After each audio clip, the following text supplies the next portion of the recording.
This is what it is. So, all right, as we get ready. So, all right. And so if we have any, we'll talk about when the show starts. I guess show's getting ready to start. Get settled in here in this fucking weather. Oh, all right. 2 feet of fucking snow. I can't believe dude, it's too much. We need to get past this already. Is it supposed to snow again tomorrow? It's 1 inch. Yeah. And then it's 50 degrees tomorrow, and then it's 50 next weekend, so it should just all melt. It should all be melted. All right. We're good? We good? Yeah. Go live? All right. All right. Ready? By the way, Whatever episode number we're on? I believe in you. I believe in you too, bro. I believe in the next hour and a half for you, bro. You're going to fucking make this happen. Fifth, we're on season 2, episode 5. Season 2, episode 5, right? Yeah, Yeah. 56 episodes. Oh, you guys ready to start the show? I am going to put a PSA out. I do not feel good at all. Feels like shit. I feel like shit. But he fucking showed up. I showed up. That's all that matters. I showed up. I'm here, but I feel like shit. So just bear with me tonight. All right, ready? Ladies and gentlemen, boys and girls, everybody over the age of 18. We want to thank you and welcome you to Advice Unfiltered, the podcast with Tony and Chris. Episode 5 of season What? 2. Season 2. Episode Season 5 2. of season 2. What's up, everybody? Welcome. All right. As always, thank you for joining us. If you are joining us, you see us on one of those things, and I think it's Instagram. I think that's like Facebook. No, that's Facebook, that's Instagram, TikTok. Facebook, Instagram, and the Man in Command's got TikTok right there. Yeah. Thank you guys very much for joining us as always. And for you guys who are on YouTube, if you're watching the show and you're like, hey, this 9x16 is not cutting it, I want to be part of the show. If you go to YouTube, go to the Advice Unfiltered with Chris and Tony channel and just click on the live tab. You can actually join us, Yes. comment, and help carry the show. And, what we're going to do a lot of today. Obviously, we got some great questions that are coming in as we get ready for fitness for the summer. A lot of people writing in just questions overall as they come out of our seasonal depression. We're only a few weeks away from my favorite time of the year, which is daylight savings. I celebrate it every single year. It's my favorite holiday of the year. Daylight savings your favorite holiday? Yeah, absolutely. Yeah. From a sales perspective, daylight savings, when people get that 1 hour, their psychology changes and they tend to buy more stuff. Right on. So if you're in marketing and sales, this is the best time of the year because people have no excuses. But he was ultimately, serious. I didn't know if he was serious. No, there he's for a dead second. serious. no, I I'm knew he was dead serious. serious. I've been doing it forever. I'm dead serious. Yeah. People have I stopped knew he me. wasn't kidding. Well, plus people get their income tax checks back if they filed in January. And for the rest of us who are evading the government Yes. until further notice. to the last March. minute when we have to pay them. Until April. Yeah, we have not filed yet. So, but anyways, as always, behind the man in command behind the scenes, our engineer as always. We haven't seen him in a week. Christian, how you doing, man? I'm doing good, guys. Yeah, Always a it's pleasure to be here. So you, What's up? I know you said you just finished your heart. Like, am I allowed to say this? Yeah. Okay, We just can make talk sure I about didn't it. want to ruin anything. I just finished, while Tree Lights is being edited, I just saw the final cut of a horror short that I did within the last couple of years. And it looks great. So now, what defines a short when it comes to movies? Short is anything, technically it's anything below 30 minutes. Okay. But this is like super short. It's like 5. Oh, Yeah. that's cool. Yeah, it's a quick in and out 5 minutes. So, And I'm really excited about it. So you don't know this, but our Advice Unfiltered ambassador group is flying into New Jersey in June, Ooh. and all the ladies are coming in, and their number one request was that you are there.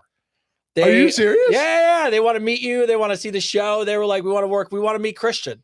So, What? yeah. So just let I'm you know. there. Yeah. I'm there. So, That's dope. They're putting the invite together, so I'll send it over to you. So, which is cool. Yeah. But they were thinking about you. They were like, they just know we're gonna.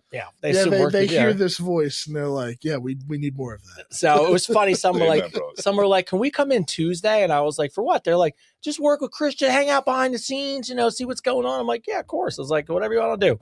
So Yeah, good to see you. absolutely. Always good to see you in the chair. And right behind you, our resident, he's getting ready to get done with school and in the winter. How is your winter going? It's going all right. It's going all right. Have you snowboarded yet? All the gear? I wanted to go today. None of my friends could go. And then I wanted to go yesterday, and none of my friends could go. Well, I don't think you were going to make it out of the Yeah, driveway. you were going nowhere. bro. I was going to make it. No, So, there was yeah, nobody but going anywhere yesterday. No. It's like I got out the driveway yesterday. I'm trying to go within the next week. Nice So, week. How's your week going so far? Good? It's pretty nice. Got to sleep in both days. Slept until like 12. That's amazing. You know what I was doing from 8 in the morning till you got up? Shoveling the driveway. Could have told me a week. No, you couldn't do. I had to need a snowblower. There was no way to do any of the stuff. So, but Yeah, I'm all investing right. in a snowblower next year. Fuck this. Look, I'm gonna be honest with you. I got a little electric one. It was $100. I bought someone bought it for me Well, as one of those pole ones. no, it's just a No. little. I see those on TikTok all the time. No, they suck, bro. Yeah, they have to suck, right? No, it's just one little electric one. You just plug in, and I would never it's $100. I've always figured it would break. Anything you spend as cheap, you know it's gonna break. Yeah. Thing has lasted me 7 years. It's only supposed to be good up to 12 inches of snow. It does the job though. It's knocked out the driveway. But when you guys leave here, you'll see I couldn't get the sidewalks cleared. So my neighbor it looks like a maze. Like someone cut like a legitimate, it's almost 3 feet high. And the guy just cut a perfect square so people could walk. Oh my So, God. but hopefully the snow all melts soon. So, and obviously you are sick as shit, but you showed up. Yeah. And I was gonna say how are you feeling, but it's obviously you feel Sick as like shit. fucking shit. I feel like shit. Yes. I feel like shit. I'm sick. I fucking hate it. Freaking, I don't know what the fuck happened. Freaking, I was fine. And then we lost power for like, I don't know, it was like 32 That's hours lost or power something. forever. Yeah, it was like 32 hours we lost power for. The apartment went down to like freaking like 51 degrees. And I just started feeling it in my chest, man. Freaking, all it was right here in my chest and it hasn't going away. And I That's feel like shit. absurdly long for an Oh, apartment dude, complex. it was such, I saw the lights flicker and I'm like, please, please, please. And then I bought some stupid battery pack from freaking Best Buy for like almost $300. I had that thing charging for 3 fucking days. 3 fucking days. They told me to charge it for 8 hours. I let that thing charge for 8 fucking days. I pushed the button. It goes beep, beep, beep, beep, beep, beep, beep, beep. Didn't do a thing. Didn't do anything. Didn't do anything. I told always I bought it because I thought if we lose power, at least I could put Charge the your space heater on. phone, put your Charge, heater on. yeah, put the space heater on. You know, charge the phone. Maybe plug in a light. You know, freaking and yeah, piece of shit. Yeah, pissed we me off. lost power in the middle of the night, and I wouldn't have known except that any time in my area when we lose power, it'll wake me up Yeah. because every house around me, except mine, of course, has a generator. So every single house, Oh, dude, just our kicks HOA's on. Here it HOA is. It's so stupid. bad. She was the lady. Like, oh, she goes, well, at least you have the generators to keep the hot water and the heat on. They don't do that. You know what they do? They put on the floodlights. Yeah, you're like, What are you talking about? Like, I Like, don't know. how are you running an HOA and don't know what the fuck generators do? you're like, I don't have any heat in my fucking place. There's nothing in here, bro. Oh, I was so cold, man. I just feel like shit. Yeah, Lemon you- and honey, bro. Yeah. Lemon and honey. No, I was drinking mint tea, and then I forget who. Somebody sent us honey. somebody sent us natural honey. Do you remember that? well, natural honey is great for you. Yeah, I know, but somebody sent it to us. You remember that? I'm probably. Oh yeah, it was like a gift. Yeah, it was a gift. Somebody sent us natural honey, so I was using that. So whoever sent me the natural honey, Thank Thank you. you. Look at that. oh, that reminds me. Do you still have the soap? You know, Soap? box of soap. Oh Remember? yeah, I need yeah, that. yeah, The person reminded me. I totally yeah. forgot about that. Totally forgot By the about way, that. we have some huge Valentine's Day thing. I haven't, I don't bring this stuff in the house, bro. I can't bring stuff in the house. I'm afraid. I don't know what's in the My voice packages. is deeper when it's sick. Oh, look at that. I'm just slower talking. That's all. That's it. That's all. I'm just not as animated as I normally am. Yeah, Look at that. So little man feeling okay? yeah, he's fine. No, he's great. He's No, a warrior. He's freaking. He had a little stomach bug last week. That took him out of school for 2 days. Thank God I didn't get that because actually I would have rather that because It's like 24 hours, right? yeah, In and it was like 48 all together. He had it freaking, but I would have rather that because I feel like you're sick when you're in the shower and you got the heat all the way on in the shower. You got it all the way in hot and you still got goosebumps. out. Oh, like you're sick. It's like, oh, this is not working. yes. I'm I never get sick, but when I do, just check me out. Like I don't want to do anything. Oh, No, look at thank that. God. Oh, Yeah. you're still sexy when you're sick. It's because of AI. I'm not real. Yeah, it must be nice in Vegas. So we'll get there soon in Jersey. So as always, we welcome you to the show. Let's go through, obviously, big shout out first in the news. Shout out to the Olympic team, the men's and women's hockey team. Yeah, Taking woo! home the gold, baby. Woo! Great stuff. Yeah, good And- stuff, man. No, nothing better than winning a medal with your brother when you lose your teeth and hit the game-winning Dude, what a shot. great bro. game, dude. Great What a game. great game. So that was awesome to see in the news. And No, I shouldn't say it. So, we got a lot of Canadian fans, but I love you, Canadian fans. But just saying, if you were in the 51st state, you would have won. I saw that meme. They were like, "You guys would have been gold medals if you're the 51st Just state." kidding. I'm just kidding. Yeah, It's funny. By the way, if any of you don't want to watch the State of the Union address tonight, you can watch us instead. Oh, is that tonight? Yeah, I think so. We're up against the president. I love that. Yeah, well, our ratings will it depends. We'll see how our ratings go. So, all right. And outside that, a couple things just to let you know. First off, shout out to everybody who has been supporting Native Pharmaceuticals in the Calm Canine treats. Parker is a star on the rise. They are creating their own website now, and all new two separate websites. One for all the skincare, because even though Chris is sick, he still contains that beautiful glow of a man who uses face cream. Yeah. And of course, I love the Calm Canine stuff for Parker. Still eats it, still loves it. And we're having fun shooting fun commercials with him. So I love all of you who are supporting, sharing, liking. So shout out to all you guys. And in the ambassador program, so that stuff we're doing the interviews now. So thank you for everyone who's wrote in. If you have any questions about how it works, feel free to drop them in the chat. What is the ambassador program? I think a lot of people get this confused. Yes, part of it is an 8-week jumpstart, but you work with us for all of 2026. And here's the funny thing, and I say this nicely to everybody out there. I think we're going to win the ratings battle too. It'll at least be less controversial, and everyone will cheer at the same time here, as opposed to like just Kristen will cheer when Chris speaks, or just Tyler will cheer when I speak. Be very political. Don't minimize our contributions. Yes, like just be like, you know what I mean? Like only one side of the room gets up and claps on like when they do the State of the Unions. So I'll keep my woos to myself. But so if you just so you guys know, and I really mean this, I want to say this in the nicest humanly way possible. We say this every episode. I will say for Chris, because I will, make sure he doesn't have to get ramped up for this. There's a million scammers out there, and I want everyone just to understand this. There's only so much that we can do. We say this every episode. We're never going to ask you for money. We're not going to reach out to you. If those two things happen, you immediately know it's not us. Especially if it's from another account. It doesn't even. I only have 3 accounts. It doesn't even. All the things you could think of, you just have to remember 2 things. If you're talking to one of us, or if there's money involved, it is 100%. Not even a question. It's us. No. Now, I say this because I had a couple people, so not picking on anybody in particular, that wrote in and was asking about it. And I said, look, here's a better deal. If you really want to spend money to meet Chris, fly Chris somewhere, or put, whatever you want to do, how about you just join the ambassador program and work with us for a year? Yeah. Like, I don't know how much better you can get instead of giving a scammer money with a fake relationship of something that's not going to come to fruition versus actually changing your life. So that's I'm like, people are like, oh, I gave this scammer money so I could meet Chris. I'm like, we've been talking about for weeks. They can work us for a year. If you really want to connect with me, join the ambassador program. Yes. Go to Advice Unfiltered website, join the ambassador program, because that right there, one, yes, you have access to me, but 2, the whole point behind the ambassador program is we want to make you better. Yeah. Right? We want to help you become the best version of yourself. Yeah. And we know that having a team behind you is the best way to do that. Because a lot of us are alone, right? I mean, that's one of the reasons that scammers are out there, is because they know people are alone, right? So people are alone. And sometimes it's better to have a community with you, as we did with the last 15.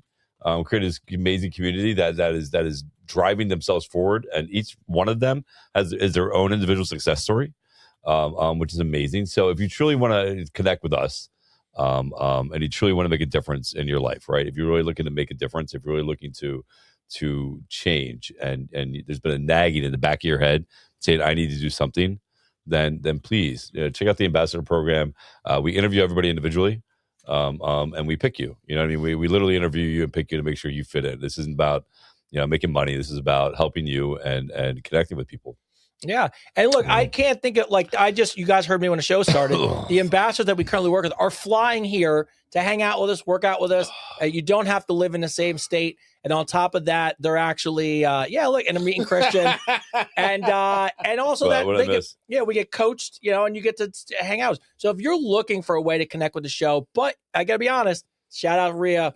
I got to be honest, you have to want to get better. That's the only thing. So if you really want to find a place in our hearts and get to know us and really understand like the transformative change you're going to make, not only do you interview with us, which is great, but this year, because now we have an ambassador group, you actually get to meet all them. So you actually get to join a check-in with us, get to meet the group, and make sure it's a good fit. I had some really great interviews this week, and hopefully it'll be done by next week and wrapping up. So if you have any questions, feel free to email the show. and I will respond to you and set everything up for you. Yes. Yeah. So Yeah. Well, here's the best thing about it is that you don't just connect with me and Tony, right? We have 14 other people that you connect with.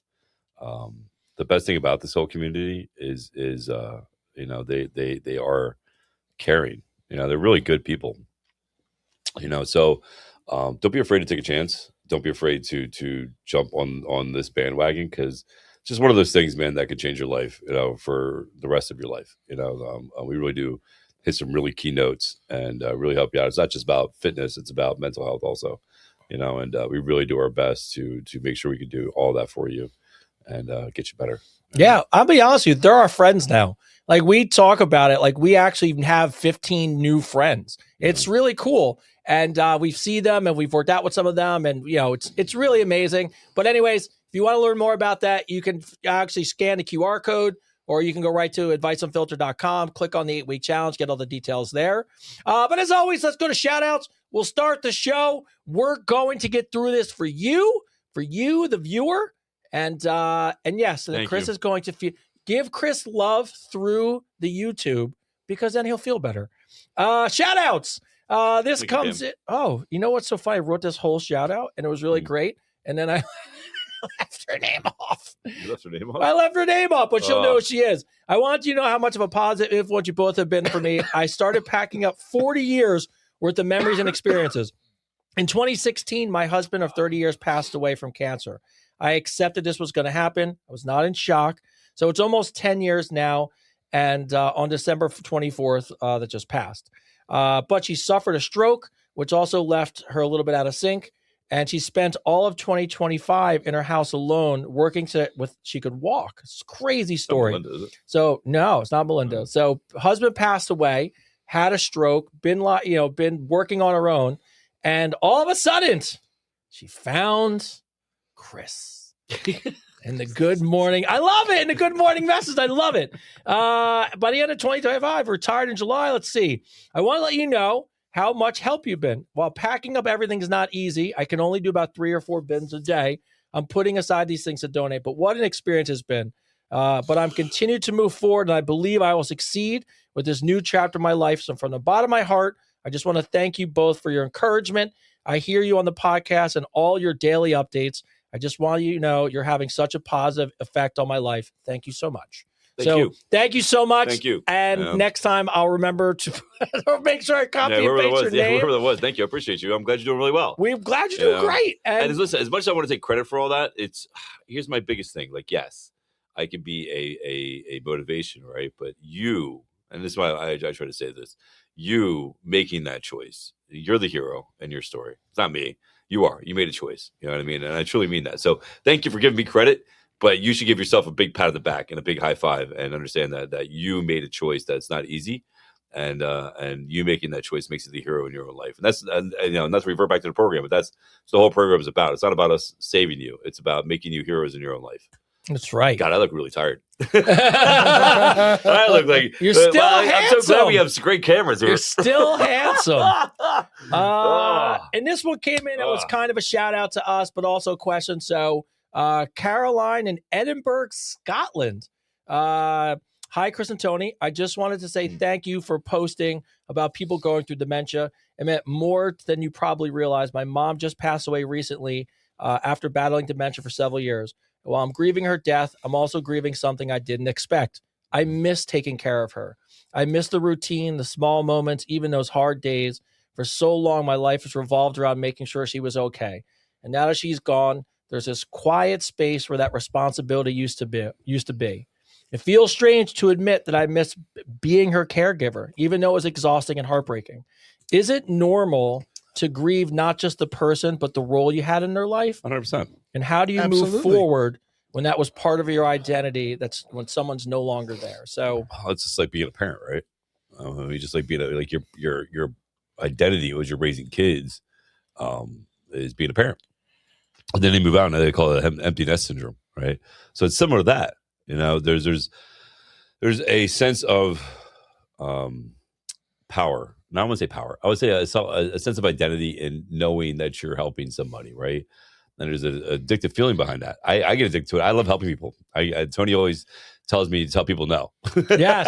The no person. Tony's my no person. Like, he'll tell, no, Chris, stop saying yes to No. everybody and helping them. You know, you don't have enough time in a day. And he's right. There's not enough Christopher David. Yeah, no, and he's right. So yeah, I think it's perfectly natural, right? It's perfectly okay. Here's the thing you have to be careful about, though, is you don't want to be caught in that psychological situation where you look for people to take care of, so you feel that way. You don't want to do that, because what happens is you actually wind up losing your whole identity, and you'll look for situations that are not just detrimental to you, but detrimental to people, right? Like, eventually, you're getting to a point where you're like, what do I do next? So, my suggestion to you is, that's great. You love to help people. Find that balance. Like Tony helps me find that balance. Find that balance between setting boundaries of when you should help people and when you shouldn't, and still help people as much as you possibly can. That's realistic in your lifestyle. But the biggest thing you need to do is find your identity without trying to help somebody. Like, find out who you truly are. Excuse me. And yeah, that's my suggestion. I'm sorry, I'm so out of it right now. You're good. That was a great answer. I love the kid analogy, the empty nester. Look, grief I saw, and I've said this before on the show. I think it was Andrew Garfield, talked about when his mother passed, that grief, he celebrates it because even though it's painful, it's making sure you never forget the person. And that's kind of how he feels like he honors the person. So, I would tell you, first off, it's okay to grieve. And you should, because you're just, you're expressing all this unreleased love that you had for your mom in that role. But I definitely think what Chris said is something that probably most people would miss, is that don't fall victim of finding another person just to have that role. You accomplish that. There's a term for that. Yeah, I can't. There's a psychological term for that.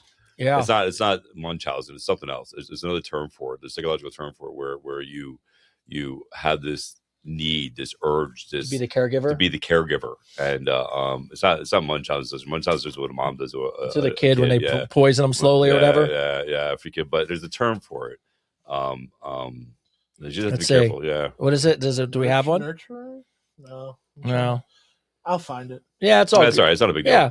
So but you said it, because people will get stuck in that rut, and then they're going to find someone they take care of again, and then eventually you forget to take care of yourself. Is it codependency? That could be it. Codependencies. I don't think it's it. I don't think codependency is it, because I think you're kind of dependent on the person being sick.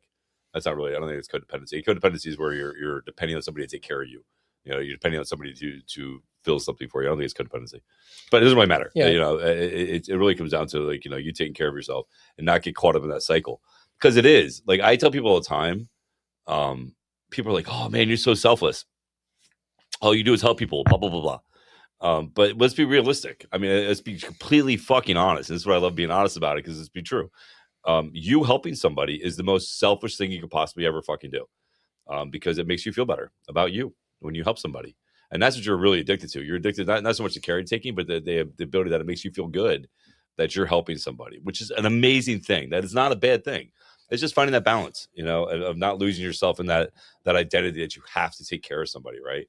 Because because we get lost in that, and then we forget to take care of ourselves. And when we forget to take care of ourselves, then everything kind of goes backwards. Yeah. A lot of people in our program that we work with, when we interviewed them, this first group of people, there was a good number of people that were caregivers for a long time. And then they got to a point where they just don't know how to take care of themselves. Yeah, my mom's the same. My mom took care of my grandfather, who was dying of leukemia. Took care of my grandmother, who was just getting old. She passed away, and then my father passed away, my stepdad. And she literally was like, "I don't know what to do with myself right now," and the house is quiet. And silence sometimes is really scary. Yeah, especially when you have somebody depending on you all the time, you don't have time to think. So when you sit there in silence, it's a little scary to sit there in silence, right? Like, you're like, because then the only voice you hear is yours. And sometimes because you've taken care of somebody for so long, you haven't heard that voice in a long time, and it's kind of nerve wracking, right? Like, you've been so distracted with everything else going on, you forgot about that little voice in your head of you, and it can be a little scary. But I think silence is a gift. I really do. I really think silence is a gift. I think being alone is a gift. I think being a chance to get to know you is a gift. And I think those are the opportunities you have to grow as a person. Yeah. Nathan in Perth, Australia writes in, Hey, Chris and Tony, I've been going through a really low season, the kind where you start questioning everything about yourself, your worth, your direction. It makes me think and wonder whether anyone truly gets through their lowest point alone. When you guys were at your lowest point, was there one person, maybe a friend, a mentor, somebody unexpected who really showed up for you? And if there was, what did they actually do to help? I'm only asking because it's really hard to reach out to somebody, but I'm also wondering sometimes if one solid person can be the difference between staying stuck and starting to climb out of the hole. Mhm. Was there anybody there, I'll let but you go you first. really like hit your low? I'll let you go first. I don't, you know what's interesting about that? I really thought about this, and this is going to sound so fucked up, but no. No, there wasn't. Really? I think,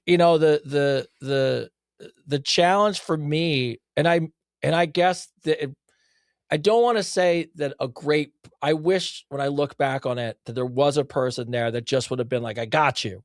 But then there's part of me that goes, I'm much stronger now because I had to face the fact there was nobody. Mhm. And I didn't have a choice. And it was, you get it. And I think a lot of divorced parents go through this.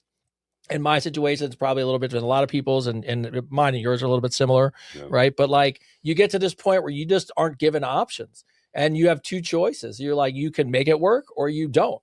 And I looked at both of those situations, and I'd say this all the time on the show: you get to choose your heart. Mhm. And I just realized that if nobody's going to help me, then I have to help myself. And the funny thing is now that I've helped myself and got out of that hole, and now I found great people like my wife and friends and Chris and all these great people that I surround myself, I feel more empowered to help others. And I want to be that person because I didn't have that person. So I'd love to be that person for somebody. And I think in my current situation, I am. But yeah, I couldn't, I'm just being honest. I wish I could, but there wasn't anybody. I can name one. Well, I get all emotional because I'm sick. You could just blame. You could blame it on your. I can name one. Yeah, no, there was a time when my ex-wife took my son, and I was at my lowest. She she took my son. I lost my house and everything else, and I was begging her to see him, and she said the only way I could see him is if I go to her parents' house. Now, her dad was my boss, right? Her dad was my boss. That's why I got laid off, right? So you're telling me that I have to see my son in a place where the guy just fired me and I'm losing everything. And the only way I can see my son is if I go into that hostile environment. And her response was to me, if you really love your son, you do whatever you can to see him. So after and this is back in my heyday of doing party activities, so I was up for like 2 days, and not in a good frame of mind at all. And I was like, all right, you want to see what I'm willing to do to get my kid? And I'll show you exactly what I'm going to do. And I'm not kidding you. There was 2 hours, hour and 45 minutes to her parents' house. I drove there at 4:30 in the morning. I left my house. I drove there, and my whole mindset was I was going to knock on the door, and when he opened the door, I was going to knock him the fuck out. And I was going to take my kid. That was my whole mindset. And I knew I was going to go to jail. I knew I was going to go to jail. I didn't care. I really didn't fucking care. I was like, you have no idea what I'm going to do to see my kids. Like, you have no idea the animal I can be to be my son. Like, you just took everything from me, and then you're telling me that I can't even see my kid. And fuck, man, I got literally 5 miles from her house, like 5 miles from her house, bro. And it would have ruined my life. I would have went to jail because I was gonna beat the fuck out of him and take my kid. I would have went to jail, and I probably went to prison and everything else, and I wouldn't be where I'm at today. But my phone rang. My phone rang. The universe. Yeah, the phone rang. I could literally see his house from where I was at as the sun was coming up, and yeah, freaking Melanie Stump. That's awesome. You still remember? Yeah, no, she called me. Keep this in mind, Melanie. This will be a long story. I'll make it quick. That's it's fine. So I met Melanie back when I was 16 years old. She worked at the Orange Julius. The Orange Julius. I remember the Orange Julius at the mall. But the mall, yeah, she bro. worked at the Orange Julius. Yeah. And she was dating this guy that broke up with her in front of everybody, right? And made a huge scene. Big basketball player guy. Freaking made a huge scene, embarrassed her in front of everybody. I'm closing up the store, and I see this. So I go over, and I don't know what the fuck I said to her, but I made her laugh, and I helped her close the store, and became really good friends. Fast forward, 20 years, and we didn't talk. We didn't talk to each other for probably about 15. She got married, had kids. She went about her life. I went about my life. I think the last time I saw her physically, Isaiah was 5, and he's 26 now. So so she called me out of nowhere. He goes, Chris, are you okay? I go, no. I go, no. I was like, what made you call me? She goes, I don't know. All of a sudden, this feeling, I had to call you. I had to talk to you. And are you okay? I go, no. I was like, I'm about to go to jail. I was like, I'm about to go beat the fuck out of her dad. Funny you call. and take my kid. And she told me to stop the car. So I stopped the car. I pulled over, and she was the first person I told. Excuse me. She was the first person I told that I was doing drugs and I was drinking. And fuck. I haven't talked about it so long. I'm just tired. Anyway, freaking so she saved my life. At that moment, that I can literally think of that specific moment. That she stopped me from doing something horrible. Sorry. And I'll be forever grateful for that. But yeah, so she stopped me from doing that, right? She stopped me. She was there for me in that moment. Who would have thought 20 years before that me doing an act of kindness would come back and save my life, right? Fuck, I know it's gonna be emotional tonight. I feel like we need to go to the mall and find an Orange Julius, bro. No, she's in Allentown. We talked about a year ago. She's doing good, but so go back to the question. Yeah, so there is people in your life that'll show up, and that's why I really believe that simple acts of kindness go a long way. You never know. Who would have thought in any given day that me going over to a girl at Orange Julius that I never met before in my life, right? Never met before in my life. I give her a joke. I make her laugh. We become really good friends for probably about 5 years, all throughout the rest of high school. And then she would turn around 20 years later to save my life. Yeah. So there is people that'll show up. But at the same point in time, I'm going to go back to the whole thing. Like, yes, they showed up. She showed up at that moment, right? But that other 6 months that I was alone, that I was living out of my car, that I was traveling the country, I was by myself, man. I had to save, I made a choice. I made a choice that I had to save me for my kids. Like, if I wanted to be that father that my kids deserved, then I needed to fix me. I needed to kill the old Chris to become a better man, to become a better father, right? So the fact you're even asking that question, what's his name? Nathan from Australia. The fact you're even asking that question tells me that you're on the right path. It tells me that you're self-aware, which is one of the biggest steps to make on your way to growing to become the person you want to become, is being self-aware of the decisions that you make. Don't be afraid to do this journey alone. We all walk this journey alone. All of us walk it alone. In fact, since you're Australia, what I refer to it as, I refer to it as the Aborigines call it, the walkabout, right?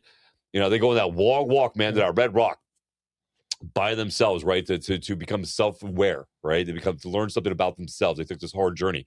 And so that's what you're on, Nathan. You're on this self-aware journey. And don't be afraid to do it alone. The more you do it, the better it gets. Just make sure that when you're doing it, that you're educating yourself. You're not just sitting stale. You know what I mean? Like, go read books, go watch things on YouTube, go to a motivational speaker, join the ambassador program. Yeah. You know what I mean? Like, there's things you can do to motivate it, but you're on the right path, Nathan. So just keep doing what you're doing. Yeah. And I apologize. I didn't mean to take Fuck apologizing. Shout out Orange Julius. Shout out Mel. Yeah, what's up, Mel? Look, and I always hate that story. I mean, amazing.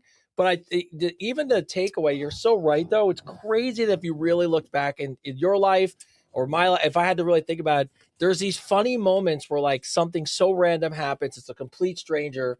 You have no idea that it's going to be. I got you right. You have no idea that it's going to be just for you if you need it. It's a wreck. Thank you. Just for, Yeah, because you run out of, like, run out of tissues. You run out of tissues eventually. But yeah, like, it's like all of a sudden you met a person. It's really random. It's just a small interaction. And then years later, it's somebody who comes back and they change your whole life. Or yeah, it's so. No, dude, if she wouldn't have called me at that exact moment, I want to answer that phone. I wouldn't be here today. I would have neck tattoos, by an eye drop on my fucking eye. Fucking, I was like, I would have freaking, you know what I mean? Like, I would have been on a totally different path if I wouldn't have did an act of kindness 20 years ago. You know what I mean? So Nathan, you're on the right path, bro. This is Advice Unfiltered, the Prison Reform Edition, and we've got Christopher David here from not made it the Monmouth County jail system. So you just got out, and I heard you're an Archangel. Yeah, no, it's just crazy when you think about it, right? It's crazy when you think about that. You never. That's like you never know when you help somebody, and when you make that little extra effort. And the best is doing it without any kind of recourse, right? You're not looking to get something out of it, right? You're just looking to make somebody's life a little better. How easy that can turn around and change your life 20 years later. You know what I mean? Yeah. Short commercial For a break long time, to pay the bills. we were told what a man should be. Strong, silent. But evolution doesn't come from standing still. It comes from awareness, from strength with depth. Kopala by Ben Rose.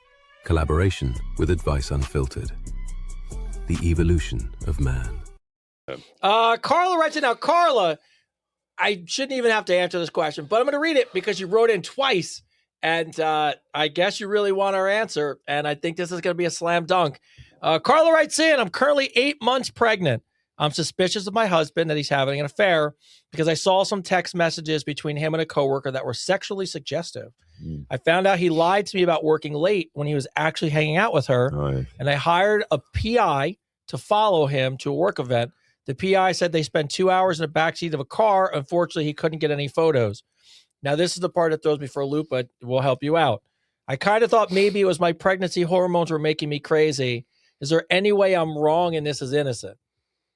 I don't even shouldn't have to answer this question. No. But Carla, because you wrote in twice, I don't know how much more, it's devastating because you have a baby on the way, and I'm sure that's part of it, and you're scared to be alone, but I don't know your how. Your gut instinct spot on. Yeah, I mean, I don't, instincts, the PI, the information you got, the text messages. I mean, look, a lot of times things smack us in the face, and my thought is that you're afraid. And of course you are. You're 8 months pregnant. Like, you're probably really afraid.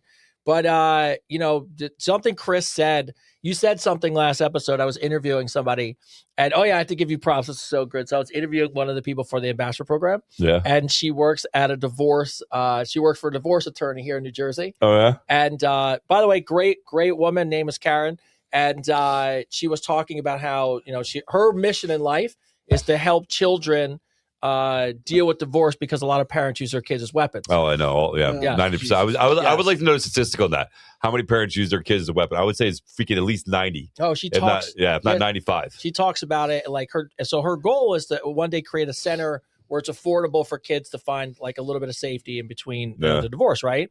But she in the middle of talking, she goes, "Can I just tell you something?" I go, "What?" She goes, "So not only did I want to laugh, but there was this moment when Chris stopped the podcast and then said, 'Wait, you got to get all your shit in order.' And you gave like this real good advice." And she goes, we need to clip that out. And, put that up and by the way, she goes, "That was spot on."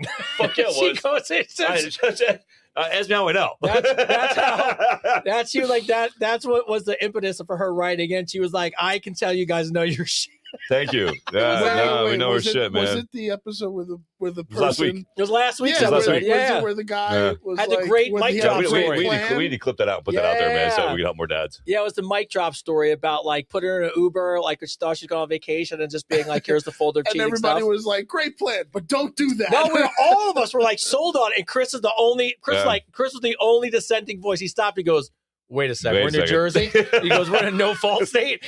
And she goes, "Just tell Chris he was spot on with the information he gave." So no, absolutely, man. But appreciate that. Yeah. So it's always nice to hear from professionals that I know what the fuck I'm talking about. Oh, it's great. I wanted to give you props for it because she was, when I saw it, I was like, she's like, yeah, just he was right on, great information. I was like, yeah, we know. Fuck yeah, I've been there, done that. I should have been a lawyer. Listen, if I would have known, I wanted to be a lawyer. I wanted to be one really bad.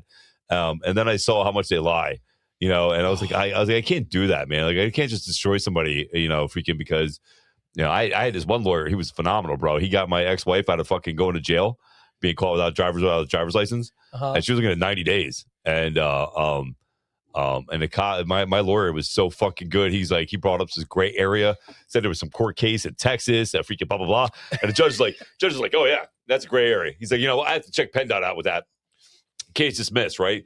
My lawyer walks outside. He goes, you like that? I go, like what? He goes, that case doesn't fucking exist. Just made that shit up. Oh, it's my like, God. I was like, oh my God, it's so good. No wonder everybody hates you. It's like, that's Oh, so my good. God. You're like, just going to keep you on retainer. Yeah, no, I should have been a lawyer. I would have been a great lawyer. I would have been an awesome lawyer. Just freaking, but whatever. But real quick, I just want to interrupt real quick. Yeah. Yes, Melanie knows. She's actually in my book. So if you get my book, that's awesome. Yeah, if you get here, wait. By the way, She's actually in my book. So if we can, Melanie's in there. She knows she's in there. I give her praise all the time. Her and Jen Levingood. Jen Levingood too. Jen, if you're out there, if you're watching, I went to school with Jen when I was in Lake Tahoe. A huge blizzard came, and you weren't allowed to drive without chains on your tire. On your tires, or was like a $300 fine and fucking not including towing.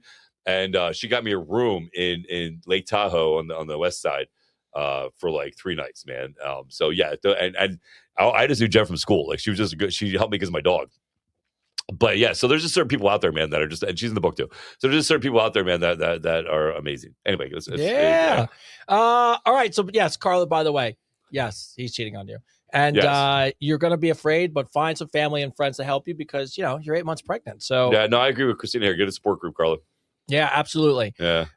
George writes in, who do you guys look up to now? And is it different than it was in the past? Did you ever have like people you looked up to back in the day? And is it different now? No. Same people? Yeah, Arnold Schwarzenegger.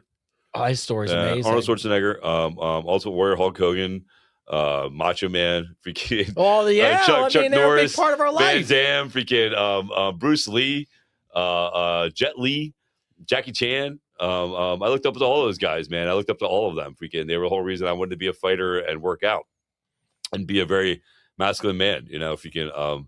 And then I looked up to my stepdad. I looked up to him. As far as like he to me was the epitome of what it is to be a man. He took care of his wife. He took care of his kids. He was able to fix and build whatever broke, like everything. Like he could fix everything, man. And he was just the epitome of cool, calm, and collective with everybody else but me. but I probably deserved a lot of that. And I look back, I probably deserved a lot of that treatment. But yeah, no, I don't think there's anybody that freaking I look at now and I'm like, man, I don't understand why I looked up to them. Here's the thing too, when people go, oh, like I know I just said Hulk Hogan and all this stuff. Listen, we're human beings and we all make mistakes. I guarantee you that if I put a camera in your house 24/7, you would say something that would be wrong. Oh, you would say something that would offend somebody. You would. Like, we're not perfect. And people repeat shit that sometimes out of a heat of angerment or whatever in the privacy of their own home. And I'm not saying making excuses at all, but I'm letting you know that for you to sit there and be like, oh, and act like everybody's fucking perfect because they're in a public eye, you're stupid. No. Nobody's perfect. We've all said things, man, that that people regret. I remember I had a guy that came into the bar and he looked at me and I was telling him he couldn't come in. And he goes, looks at Bobby and Bobby goes, get this white boy off me. And I lost my shit. And I banged him off the wall, and I banged him off the door, and I banged him off the wall again. And I threw him outside, and I slammed the door. And Bobby looked at me. He goes, you know you're white, right? I'm like, I know, but it was the way he said it. It's like, it's the way he said it. I didn't like it. You know what I mean? I don't like the way he said it. So there's just certain times that people say certain things, especially in the heat of anger.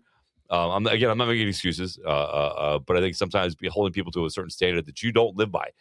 You cannot tell me. You cannot tell me that you're a perfect human being and you haven't said something that was wrong. And the only difference is that you're not in a public eye. Yeah. There's nobody else calling you on your shit. You know what I mean? So I appreciate the people that make mistakes, that own their shit, and do really well on trying to motivate people.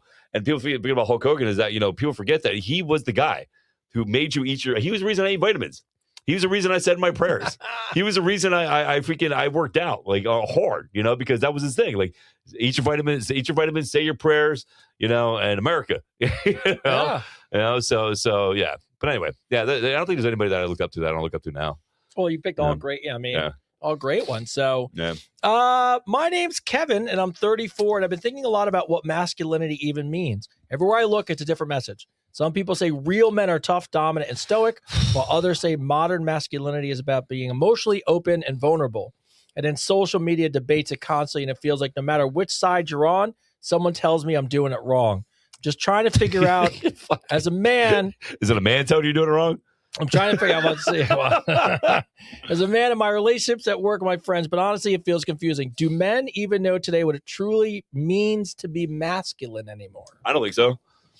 Yeah, it's been lost. No, I don't think so. I mean, look, here's a perfect example. And I don't want to get into politics, but here's a perfect example, right? So at the White House, at the thing tonight, who's there? The men's hockey team, right? The women's hockey team didn't go. They refused to go because of what Trump said, right? Because supposedly he said something. They refused to go. They refused to go to see the president of the United States, and they played for America. But the men went, and what happened? What happened when the men said they were going to go? Everybody turned on them, bro. I saw all these women posting all this stuff. Oh, the men, even though they won the Olympics, how embarrassing it is for them. Are you fucking kidding me? That's crazy. Are you fucking kidding me? It's just such a double standard. There is such, and I've been saying this for years.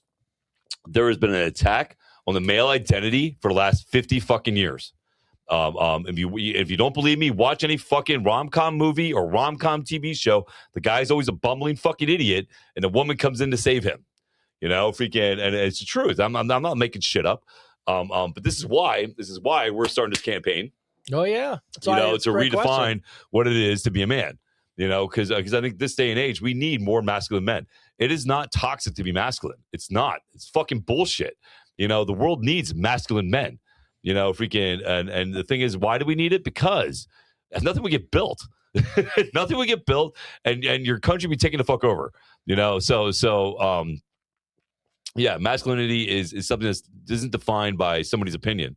It's defined by you. What's his name? Kevin. Kevin, it's defined by you, Kevin. Don't let somebody tell you you're not a man. I had some moron on social media try to tell me I wasn't a real man. Mr. Dude looked like he fucking from Mad Max Beyond Thunderdome with his fucking haircut, his tattoos, and his 8-9 piercings in his fucking ear, right?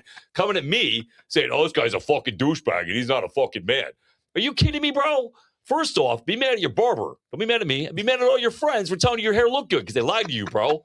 You know what I mean? Like, here's the thing. You, Kevin, define what you are as a man. Oh, yeah, dude. Yeah, I told this fucker off. He can go fuck himself, bro. Freaking, I'm the last person to tell I'm not a man. Because it's like, what you ask me what defines a man. I know how to build shit. I know how to fucking fix cars. I know how to fix your house. I know how to do landscaping. I know how to do CPR. I know how to train people. I know how to fight. I'm a single father who takes care of his son every fucking day. You know, you tell me what defines a fucking man. I'll tell you right now. Me, Tony, Christian, Tyler, all of us. We define what a man is. You, Kevin, define what a man is. You do that. Don't let anybody tell you what it is. That'd be like me telling what This is where I get it's right on you. You're like, this is where I get so frustrated because nobody can tell a woman what she is. You tell me to define a woman. You tell me what a real woman is. You know, you tell me I can't tell you what a real woman is because I'm not a fucking woman. It's not my job to tell you what a real woman is. It's your freedom, your ability to be the woman you want to be, which is amazing. Right? Women have that freedom. You want to be a doctor, you want to be a lawyer, you want to be a police officer, you want to be an MMA fighter, you want to be a stay-at-home mom, you want to be a nurse, you want to be any of those things, man. More power fucking to you. You show me how strong you are as a woman. Turn it around. Same thing for men. You want to cry at a movie, bro? Go ahead. You want to talk about your feelings? Go fucking ahead. You want to build cars, build houses, you want to ride horses, you want to be the man of your fucking house? Then fucking be that man, bro. Nobody has a right to tell you what it is to be a man. Not at all. Not at all. No different than I have no right to tell what a real woman is. You know? Anyway, sorry, I didn't mean to get fired up. No, but I think the bigger point of that is what you said. It's like I think people turn to social media and they look at a bunch of people because now they have a voice and they think that there's all this confusion about what it is. And I'm gonna be honest with you, there's not. You've said everything: being tough, being dominant, being stoic, but also being emotionally open. All those things are being a man. Yes. And you get to choose how you represent yourself to this world. And, there is a little bit of a stigma in the universe. But here's the thing with social media, and I really feel this way. There's one side of the spectrum is really loud. The other side of the spectrum is really loud. And they're the outliers. Most people in the world right down the middle. Yep. And they agree And on most. unfortunately, the ones that are right down the middle are the ones that don't talk. They're the quietest. That's They're the all quietest it is. ones. But if you really talk to people, most people, about like, is it okay to cry? Most people tell you yes. Is it okay to be a man and work hard with your hands and build shit? Yeah. So don't go to social media for definitions of those things. And don't listen to anybody else to tell you what a man is, bro. You define, Kevin. You define what a man is.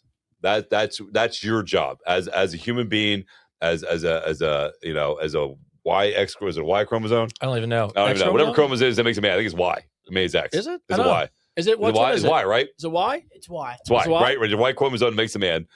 You define it, bro. You get the freedom to define it, and anybody else tells you differently, you tell them I said they can go fuck themselves. Yeah. my advice. Mark writes in, which is a great one, right on the back of what is it to be a man. Mike writes in, hey, can you ask your audience a question? Sure. Audience, this is for You you. guys are up. It's a question for the audience. All right, audience, this comes in from Mark. Mark wants to know, what's a good size? What size is big enough and what size is just right? I don't want to be too small. I heard too big is too much. Ladies, what's a good size? So what's a good size, ladies? All right, so let's see. What's the audience say, Christian? All right. Help Mark out. Is because Mark obviously measured himself and now wants to know where he falls in the pantheon Somebody of said 8 sizes. inches is perfect. What he said? 8 inches. I think the average dick size in the United States is 5 point. It is. It's like 6 inches or something. Something Yeah, small. It's 5.5 or something like that. I just saw that girl that we want to bring on the show. Uh-huh. That sex therapist. I just saw her talking about it. Oh yeah, I think it's like Yeah. I think it's yeah. There you go. 7 to 9. Yeah, 7 that's to what 9? that's what I would think. 8 I would think inches. 7 to 9. Yeah, If you were honestly asking me, I would say 7 to 9. yeah. I think if you're packing, I'm gonna be honest, More you're than packing fits. 9, you got a big dick. I mean, 9's a big dick. I mean, it's just, you're twice the average size of most people in the Yeah. U.S. But hey, look, I think a size that fits. There you go. Just don't tell your man it's nice. I always so see those funny. memes which is so good. I Where someone's like, literally saw that today. "You're the and- perfect and size." I go. I'm a god. Judy. I like how Judy puts half inches on it. Yeah, right. Judy writes in 7.5 to 8.4. Yo, those half inches matter. Look, if you need a half an inch, just shave all your pubes. You'll gain a half an inch. That's what you do. Oh, we talking about the fucking Ozempic fucking. Well, no, dick? what's going on? Ozempic dick? Yeah, I keep seeing things about that. Ozempic causes guys' dicks to get bigger. Your dick is not getting No, bigger. your stomach gets Your smaller. stomach's getting smaller, bro. Yeah, that's all it is. You can just literally see it. That's all that's happening right now. 5 to 9, and that's a huge range. That's like all the dicks. Yes. You know what she reminds me of? Especially with the picture. She reminds me of the woman that's a grandma's boy that was the Partridge Family mom. Oh yeah. He's like, how many have you slept with? She's like, not including Charlie Chaplin. Oh 500. yes. My God. Oh my God. I love it. Actually, 6 isn't average. Freaking, I just watched. It's not. It's actually below 6. It's below 6. Yeah. The biggest country is like it's some African country, Mhm. but I think that's 8. But I think Japan's like 4. I literally was at a party over like a couple months ago, and they actually put people out start talking about this. But yeah, so there you go. So here's some. So Mark, I don't know where you're lining up in this whole thing, but here's a bunch of people that are giving you what it is. I So hope he's not crying. he might be. He's like, no. If it's limp, I was hoping it was 2. it's not going to do well. Also true. By the way, if you're 9 inches limp, you should just be a porn star. Like, bro, if I was 9 inches limp, I would just walk around and put it on tables. Yep. Like, I'm here today. Oh my God. Oh my God. Yeah, why not? Kathy, it's not as big as how you use it as long as Well, it's Yeah, that's a Kathy, lie. as long as I'm it's sorry, straight. you're lying. I've never listen. And this is how I know. I love when girls say this. It's not how. It's not the size. It's the motion of the ocean. I love how you say this. And this is how I'm going to prove you're wrong. Okay. All right. Go to an adult bookstore. Look at their dildos. Is there Oh yeah. a bunch of 2-inch dildos? No. No. Is there a line for micro penis dildos? No. Is there lines for giant, huge, girth, Double-sided. double size? Yes. Is there a huge, and I guarantee if we actually did a statistic on and look what sold more, if there was, Yes. I'm gonna guarantee it's the bigger one always sells higher. Ty, can you Google what's the average size dildo bought in the United States? There you go. Yeah, mess your algorithm up for me real Yeah, quick. mess it up, bro. All right. Mark, we hope you're cheering and not in tears. My thought is you asked that question, so you might be on the tear side of things. So I hope Mark, and they do have things now that can make your penis bigger.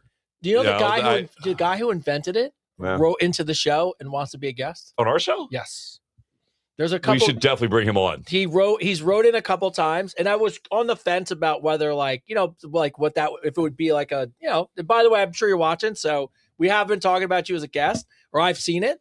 And he invented the enlargement that goes in and adds like a bunch of inches or something. So I was on the fence about, like, would it be a good guest? L'Oreal skills? Oh, makeup? I don't know. Can you make it bigger? That's not what I think she's talking about her oral skills. Yeah, I think that's what I think she's she's talking about her oral referencing. skills. Yeah, so there you go. What's his name? Mark? Mark, I hope you have at least Mark, if you don't have a big dick, use your mouth. if your tongue is bigger than your dick, that lets you know where your L'Oreal skills should be. So let you know what you should be working on. Yes. Yes. Micro penis, bro. I would go get surgery or some shit. I couldn't. Oh, I couldn't, I dude. couldn't, bro. I said that meme the other day where I said the guy who's got the smallest penis in the world. Oh yeah. And I sent you the meme, and I said, "Listen, no matter how bad your day fucking is, That's it. you're not that guy. Yes. You're not that guy." No. Yeah. Jerry writes in. I heard a quote that recently stuck Why am with I me. getting a violation? Oh, what? I heard a quote that recently stuck with me. Never eat with somebody at a table you would never be willing to starve with. It's all about loyalty and real friendship and the idea that you shouldn't celebrate or benefit alongside people who wouldn't stand by you when things get hard. I love the intensity of it, but is it also realistic? What's the question? So in other words, he's asking about the fact that when you look at your friend group, right, that you really shouldn't have friends that are only willing to celebrate you when things are good. A real friend is the person who's going to be there for you when shit goes south. Well, And it's a quote that just says, never eat with somebody at a table that you would never be willing to starve with. oh, that's true. Yeah. No, that's true. That's facts. There's nothing Yeah. wrong with that. Yeah. No, there's nothing wrong with that at all. Freaking. But here's the other thing you have to understand, man. I don't understand why everybody puts all these like these Like limitation quote expectations things. on people, right? Like people are like, "Oh, I love you unconditionally," but But but if you do this, fuck yourself. I would You know what I love mean? you Like more. life is fluid, bro. And here's the thing you have to remember. Like I have friends of mine, Bobby. Freaking, I haven't seen Bobby probably in about a year.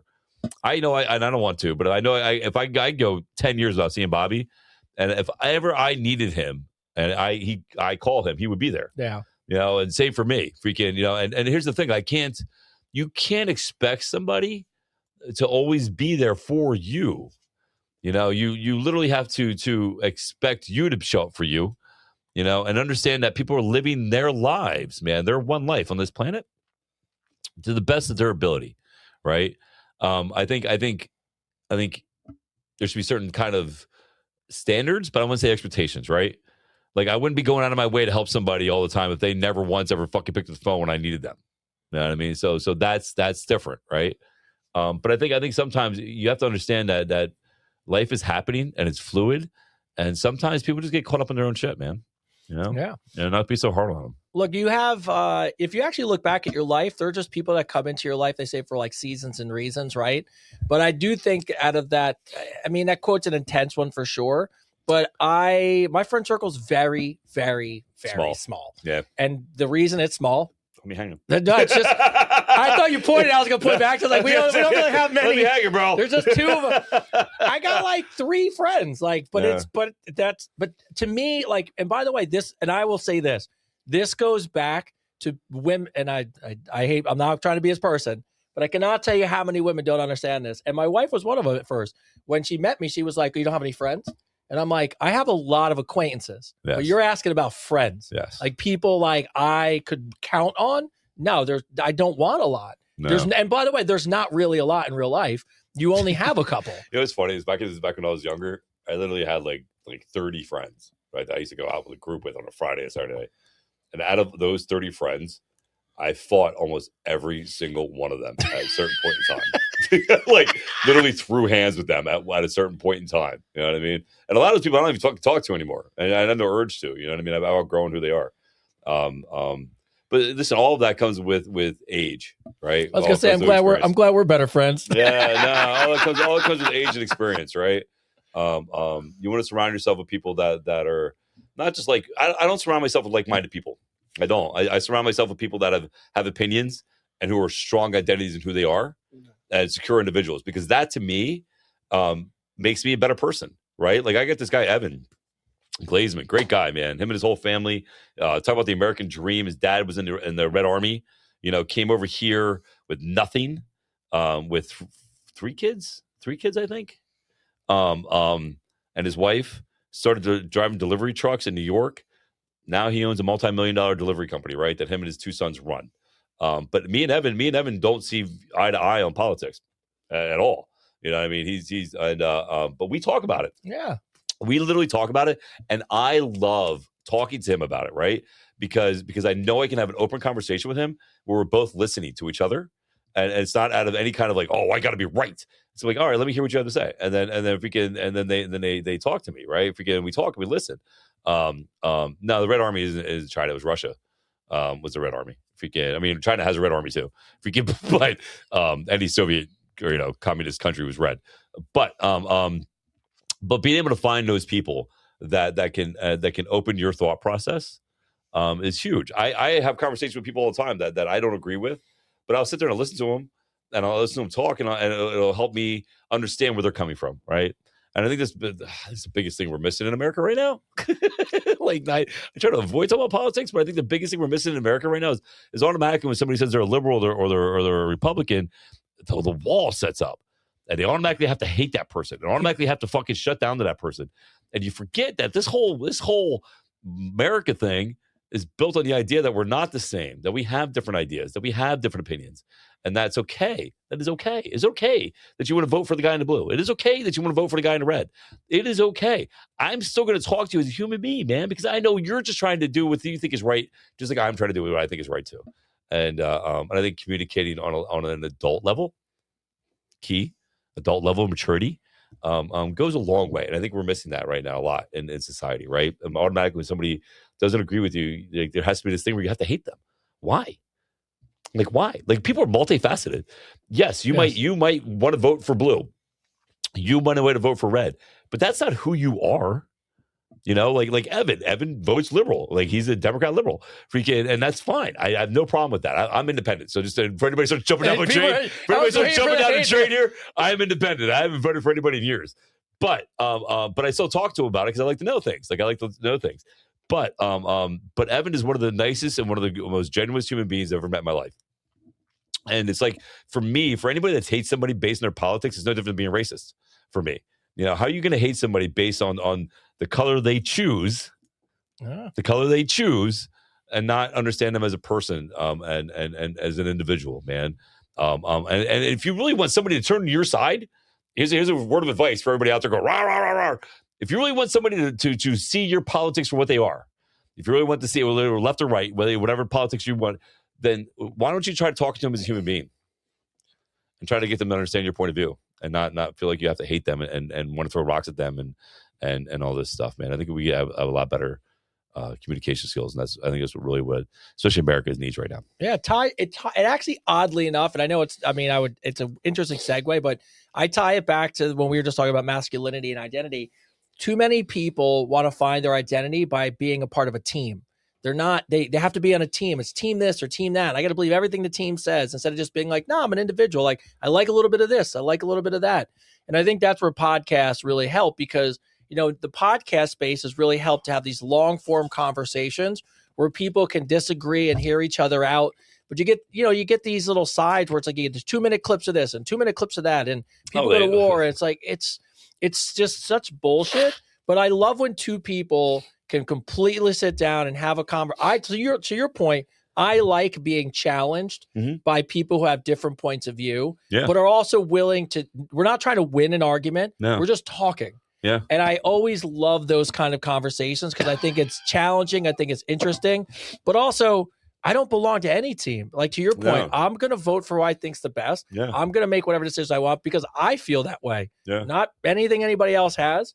And it's really, really unfortunate. I had a friend of mine, I think I've told you this before off air, that just could not have, like, I love the person, cannot have a conversation about it because it gets so emotional that I almost want to be like, do you know, like, is that your dad? Do you hear how you're coming across? Like, are you married? Like, is this your family member? What are we talking about? Well, here's the thing too, that people have to understand. When you come at somebody with anger or judgment and you try to convince your story, it's not going to happen.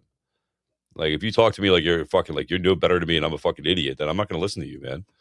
People are going to shut down.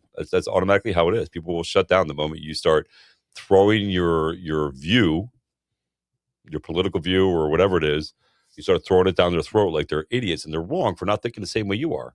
You're wrong. You're wrong. Just because people don't see how you see it and don't view it how you feel, it doesn't mean they're fucking stupid. It doesn't mean they're fucking ignorant. They just have a different opinion view. No different than if you like the color fucking blue and I like the color fucking purple. You know what I mean? Does it change your fucking world if I like the color purple? No. You know what I mean? So I think if you really want to make a difference, and I really mean this because I see it all the time on there. If you really want to make a difference, you really want to get people on your side, then talk to them like they're human beings. Talk to them like they're real people, and they have an intelligence behind them. I've seen old Democrats become Republicans. I've seen old Republicans become Democrats. You know what I mean? I've seen people switch sides left and right, like a fish out of water. You know what I mean? Flopping, depending which way the wind blows, right? So if you really want to do anything, if you really make a difference, then come with the compassion and understanding of talking and not being so like. I know people, man. The moment you say Trump, they're like, whoa. You see the whole energy change, and you see this like aggressive human. Well, that's not fuck that fucking blah blah blah blah. And you see all this stuff, and it's like whoa, wait, relax. Relax, man. The same thing with Biden. I saw the same thing with Biden. Everybody's willing to act like they know more about politics than the people that are actually into politics. Like everybody's all of a sudden an expert because they watch something on CNN and MSNBC. I'm gonna tell you right now, I'm not a fucking expert, but I am a human being expert, and I do understand that we are fluid and people change minds all the time. And I know your political view or your religion view doesn't define who you are. We're multifaceted creatures, man. And I think you should get to know the whole person before you judge anybody. Yeah. Vanessa in Toronto, Canada writes in, "Hey, Chris and Tony, I love my partner, but lately I've been trying to motivate him by telling him what I need and pointing out where I still feel unhappy in the relationship. My intention isn't to tear him down. It's to push us forward. But it's backfiring. The more I express the things I'm not happy about, the more he's discouraged, defensive, and distant. Mm-hmm. I'm starting to wonder if my way of motivating him actually makes him feel like he's failing. My question is, how important is it for a man to feel like he's making a woman he loves happy, and can constant feedback help as opposed to eroding his confidence? So in other words, she's taking this angle of dismissing all the things that that he's doing for her that are good, and just constantly talking about the things he needs to work on as a way to motivate. And wants to know, is that how you motivate a man? I'll let you go first. You're married. Fuck no. So let me help you out now. The answer is fucking no, and he should break up with you. We talked about this the other day. When we've had a lot of people write this. I love that you just fucking fuck no. I love it. I was look. I'm sorry. I know. Listen, I get yelled at all the time for interrupting you, and I apologize. I know. I don't interrupt. I'm not interrupting you, but I have to tell you from my standpoint, because I was ready to be like, "Fuck that shit," and I thought for sure you were going to come and go, "Well, you should talk." No, fuck that. Fuck that. I love it. My job is not to love you exactly like you think you should be loved. Like that's, people put these unrealistic expectations on each other in a relationship. Look, I love, there's no two human beings I love more in the world than my son and my wife. And I'm not going to get it right, and I'm not going to be perfect, but I perfectly try to do everything I can to make them happy. I pay attention. I do little things. And look, sometimes those things are great, and sometimes those things fail. Feedback's great. There's okay to be like, hey, by the way, thank you for all the stuff you do. Could you help me out and maybe do X, Y, Z? That's and I know this from managing people, because a lot of people don't notice I do mentorships and I run managing programs for C-suite people. It's a build, break, build. There's a lot of making sure you recognize the positive that somebody's doing before you're asking them to work on something. And it's okay to say, hey, I love all you're doing, but I need a little bit of this. That's a good conversation.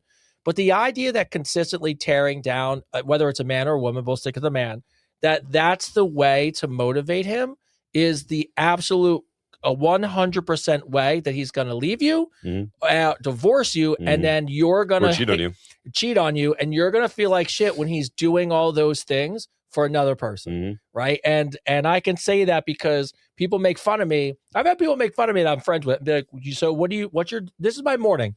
Never changes. Tyler, you can attest to this, right? Let me ask you, what is my morning routine every single day? I got to say it. What's my morning routine? Gets up, gets Regina up, makes coffee, starts the car, gets me up, And then I'm out the door. Regina's out the door. He goes to the gym, gets back, does. So it's fine. So I get up and I get everybody ready, right? Mhm. So but it's like my thing. Like I get up, I make her coffee, I make sure her car's warm, I get him up, I make sure the family's up and running. Now that's my way of expressing love to the people I love. And if someone turned around and said to me, and I've had friends be like, "Well, why do you do that? Why she doesn't?" Because I love doing it. And if my wife started to tear me down for those things, like that's not enough. And I'm gonna be honest with you. Not only would I not do them anymore, I would find someone who appreciates them. Mhm. By the way, she does. So just anyone out there knows. As I said, fuck it. My marriage is fantastic. But yes, I would. So I am where you immediately went to.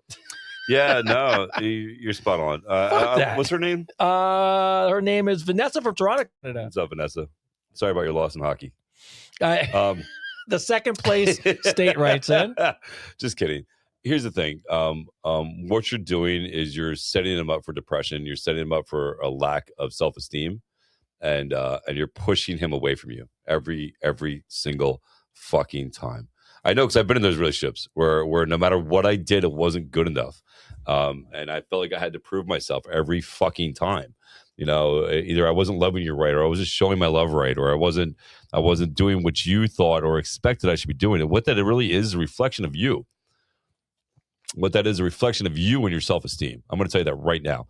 What you're putting on your husband is your self-esteem and your lack of self-worth and loving yourself. So you're expecting your husband to make you feel a certain way.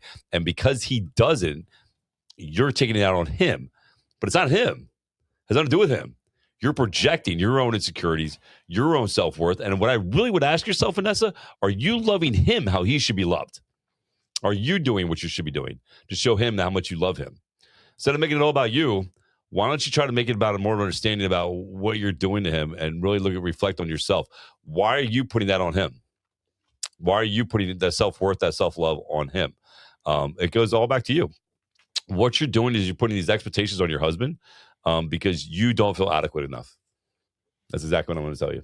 Yeah. And, and listen, I'm going to throw it out there. There's psychiatrists watching. You let me know if I'm wrong, because I guarantee you right now, I'm by 100% hitting the nail on the head on that one. Man. That's right, baby. That's right. Because every brother writes in, says we do a good job. Yeah, well, no, it just makes sense, right? Like you married him. He obviously was doing something right when you married him, right? Yeah. And if he's still doing those same things, but all of a sudden now you're putting more expectations on that, then what that is you. Why do you feel that he's not loving you enough? Why do you feel like, that he's not doing what you need him to do? I would start asking the question, why, more about you. Why? Instead of putting so much on him. Because Tony's spot the fuck on. If I was him, I'd leave you. Yeah. You know what I mean? I've made a decision a long time ago that I'm not spending the rest of my life trying to prove to somebody that I love them. You know what I mean? If I tell you I love you and I'm standing right next to you when I come home to you every day, then I love you. The funny thing is, and I don't want to deep dive into this question, but I would just say this.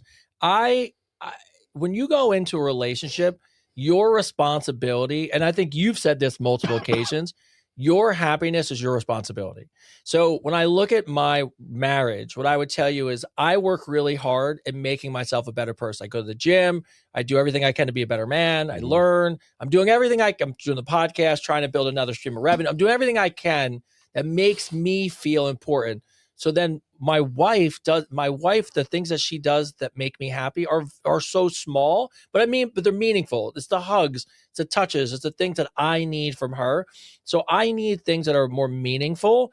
I don't need her to do the things that change me as a person. And she's the same way. Like I go out of my way for her. I'd do anything for her. But a lot of times the things she needs from me are really just being there, support, right? So when I look at it, like, what are you really asking him to do? Why don't, to your point, work on yourself, find your happiness built in yourself, and then you'll realize all the things he does are really making you happy too. So I guarantee you she wrote a list. Oh yeah, I'm sure. If you wrote a list of everything that he does right for you, compared to everything you think he doesn't do, I guarantee that list that everything he does right for you is longer. Yeah. Guarantee it. Yeah. And probably things she left off that she didn't even think about. Yeah. So my name's Ryan. I'm 35. I've been with my fiance for 6 years. We decided to spice things up and make our own private video. Nothing crazy, just something for us. I'm a genius. I saw you guys with your setup and I thought I need more cameras for this thing. So I set up a couple phones. I used our Zoom account so we could record it, so we could get some different angles. Oh no, he uses And Zoom I thought account. I would Zoom edit account? it into a split screen. Felt cool and efficient, tech savvy, and kind of creative. The plan was Fucking this way idiot. we'd each have a copy that we could automatically save. What I didn't realize is when I scheduled the Zoom, I accidentally sent the invite to Invite to everyone in everybody? her call my list. Yep. God. We course you didn't, did. we didn't notice it till we're in the middle of things, and suddenly I heard someone say, "Wait, you got to move over." Oh my god. Oh my god. I love this We story froze. so much. It turns out multiple people joined the call. Total chaos, phones flying, scrambling. Now all of our friends and coworkers have probably seen us live having sex on the Zoom. I love that. Do you think we could ever recover from this level of embarrassment? Is it something you laugh off? Well, yeah, you have to laugh. you have What to do what do own it. You have to own it. We talk about all the time, right? Well, so what I would do is when you see your friends, say, "Listen, we're just starting an OnlyFans page for retirement." Yeah, you got it. I was like, "We're just trying to make retirement fun." You have to. You have no choice. It's like, dude, I heard this girl. I don't know if I said it to you. This girl, I think it was on TikTok. She goes, "Yeah, so my father-in-law saw me spread eagle on the sofa today." Well, first she starts off with, "I'm really pissed off with my husband." Let me tell you why. She goes, "My father-in-law saw me spread eagle on my couch today." So, and then she goes, "So I messaged my husband. I told him you need to come home from work. The dishwasher's broken. There's water going everywhere." She used that as a ploy to get her husband to come home to surprise him, Oh, which I nice. love this. Great. Great idea. I think that's great that you did that to surprise your husband wearing this sexy lingerie, spread eagle on the sofa. But he called his dad to go over and fix it. Oh, it's so and didn't good. tell her, bro. Oh, it's and now so the good. mother-in-law sending her message, busting her ass and shit. Oh. She's like, "How am I supposed to go to the family get-togethers? What am I supposed to do?" Oh my God, so good. You just have to own it. Like, listen, everybody makes embarrassing moments. I have plenty. We all, Yeah, I have plenty. You know, so definitely just own it, bro. Just run with it. Just make a joke out of it. It's one of those funny stories, bro, that, you know, that'll crack you up later 10 years from now. The funny thing is if you took all your embarrassing moments, like any one of us, the only reason that it's embarrassing is people caught us. We all do that. Everyone's made it. I won't say everyone. Lots of people made sex tape. Lots of people Everybody. did. So I'll say everybody. yeah. So it's not that that's embarrassing. So the reality of it is it's only embarrassing because people saw it. But the reality is everyone does it. Yeah. So you shouldn't feel that embarrassed about it. I thought about this when it was COVID and those guys kept getting caught jerking off with the camera still on, but not realizing they're on their work. There's the Zoom Yeah, cameras. they're on there. the Zoom cameras, but they didn't shut them off on their work meetings. And like they would go into hiding for like 2 months or 2 years. And I remember just being like, just own it. Own it. You're home. You're You're home by yourself. Like, just come out and be like, are you sorry? Be like, I'm sorry I got caught. Yeah. I'm not sorry. That's what people Lotion do. myself. Yeah, it's like, Sex is like, it was one of those things. Everybody does it. Everybody fucking does it, man. Everybody's having sex. Everybody's everybody's masturbating. watching porn and all everybody's kinds of doing that shit. So it's not like, you know what I mean? Like, just grow the fuck up. Yes. Yeah, This is the I actually I was like, oh, wait, there was there it is. Good. This is a tough one. So I thought, and by the way, we're almost at the end of the show already. So and then like I said, we'll stay for a couple extra minutes and just answer any question about the program if anybody has any. Daniel from England writes in, hey Chris and Tony, I'm going through divorce right now, and the hardest part isn't even the paperwork or the arguments, it's the silence when my kids are with their mom. The house feels empty in a way I just can't explain. People keep telling me how lucky I am to have all this free time now, and I should enjoy the break, but it doesn't feel like freedom. It just feels like something's missing. It was like punishment. I feel like I've gone from being fully needed and busy to sitting alone with my thoughts, and it's really heavy. What was it like for you guys when your kids weren't with you, and how did you deal with that shift from being a full-time dad to just suddenly being a part-time dad a couple days a month? You want to go first? You know, I think, you know, we'll probably wind up closely saying the same thing. That first of all, there's nothing I can tell you that's going to make it better in terms of it sucks. There's zero things I can tell you that when you look at what it is, especially as a guy, and I'll say that I don't give a shit. The court system is very unfair. You don't get any choice. You don't get any chance. When I was in Jersey and going through it, and maybe it's different now than it was, 16, 17 years ago. Yeah. But it was, you're the dad, you get week every other weekend, and that's the way it is. And when you wanted to have a discussion with it, it got shut down, and there was no recourse for me. So you can't, there's nothing I could tell you about that part. But what I can tell you is two things. One, in the downtime, work on yourself to be a better dad. That's when someone asked me this question on one of the interviews about fitness. It was really funny. The person goes, I didn't really think two people that have muscles could be emotionally intelligent. We had changed their mind. And I was like, okay. Oh But I said, really, they're like, when did you start into fitness? And I was like, I've always been into fitness, but I really started dialing it in when I was alone. And I was like, I want to be a better dad. I want to be in shape. I want to be a good role model. I want to learn to cook. I did all these things in the downtime. But then when I had those days with him, I never went on a date. I never had anything else planned. Everything else could go fuck itself. It was me and Tyler, and everything else didn't matter, and nobody can interrupt my time. And I was very, very, people be like, oh, come hang out, get him a babysitter. I'm like, what are you, fucking crazy? See him 4 times a month. Yeah. So be a dad, be present, be there, enjoy every moment, put your phone down. And in the downtime, the only thing I can tell you is your kid's counting on you to be a great father. So get out there and work on yourself. There's always something you could do to be better. And that just will set a good example for him. And the other thing I'll say before I give it to you is, and I just was talking about this with somebody, leave the kids out of it. Don't talk about the mom. Just leave it out. Doesn't matter you guys are divorced. Doesn't matter that you hate each other. Doesn't matter who cheated on each other. That's between you and her. Everything else is unimportant. If you really want to do the best thing you can for your son or for your daughter or for your kids, leave that out of it and focus on them. And when it comes to them, just make sure they always know it was never about them. You love them.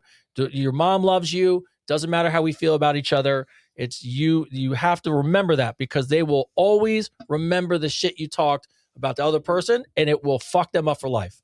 I see it with my wife, and she's in her age. Her parents, I hope they watch. I don't give a shit. They're on. You fucked her up. I'm just sorry. And it really does. It affects you as a kid into all your relationships when you get older. You gotta be the bigger person. I'm just being honest with you. So that's my take on it. No, you're spot on, bro. Yeah, you hit the nail on the head. I did the same thing. All I ever wanted was to be a full-time dad. That's all I ever wanted. I just wanted to be there for my kids. Like I wanted my father there for me. You know what I mean? I wanted to be that dad that I missed growing up. So, it was really hard with the second one, right? The first one, I saw him. Me and his mom got along after we fought in court, and I saw him all the time, But the second one was hard because I thought I finally had my family, and I just thought in my head that I finally had this good job, and I finally had my wife, and I was going to be able to see my kid every day, and then it all fell apart, a year and a half later, right?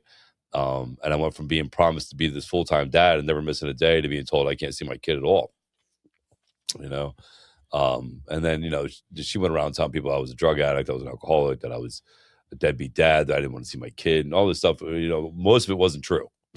Most of it wasn't true. So I made a choice. And what's his name? Sorry, I scrolled right past him. Derek. Oh, no, sorry, Daniel. So Daniel, you have to do what Tony said, and I'm going to tell you too. So what I did to make memories with my kid, I don't know how old your kid is, but the times you have them, he's right, put the phone down, but educate them. Give them knowledge, bro. Like, start teaching them math early. Start teaching them how to read early. Start teaching them how to spell early. Start teaching them things that you know how to do, whether it be like working on cars or fishing or hiking or something that you like, that you have an interest in. Painting. It's one of the reasons I ended up being a painter, and I ended up selling all these paintings. It's because I wanted to do something for my son and teach him how to do things. So what I did, man, is I gave my kid knowledge. I gave him as much knowledge as I possibly could give him, because it was the best gift I could give him. To the point where when he they asked him, who taught you how to do math? He said, my dad. When he taught me how to read, he says, my dad. When he taught you how to swim, he was my dad. And those are all things that no matter what the situation is, the other parent can't take that away from you. You know what I mean? That'll be something that'll stick with that child forever. What you have to do is be that rock, be that consistency. And what I did, and I know Tony did this too, what we both did is we prepared as if our kid was going to come live with us.